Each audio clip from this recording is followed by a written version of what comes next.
চল ভাই গোসল করি। আবে আমি তো সাঁতার পারি না। আবে ভয় পাদুরে।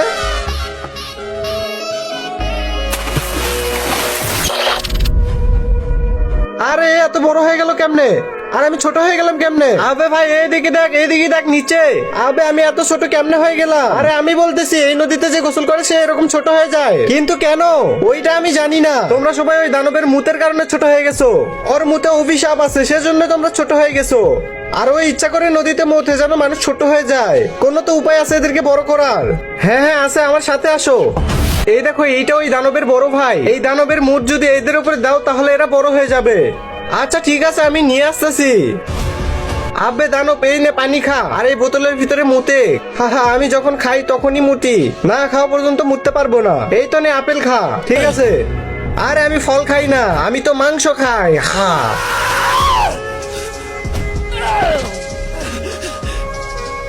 শালা তোর কত দম দেখি, আমাকে খেয়ে দেখা।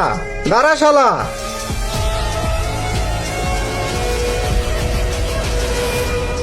এই গিফটের ভিতরে পৃথিবীর সব থেকে সুন্দর জিনিস আছে।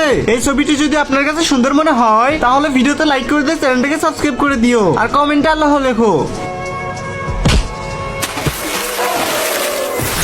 আরে আরে আমি এত ছোট হয়ে গেলাম কেমনে? হা এখন তোকে আমি খাবো, কেমন লাগে? না আমাকে খেও না। ঠিক আছে আমি খাবো না, তোকে একটা কাজ করে দিতে হবে। এই নে আমার হাতে মুতে দে।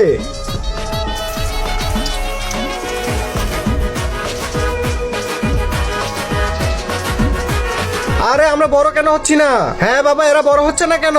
হ্যাঁ তা ঠিক ছিল, কিন্তু আমি বলছিলাম যে বড় রাক্ষসের মত তোদের উপর দিতে হবে।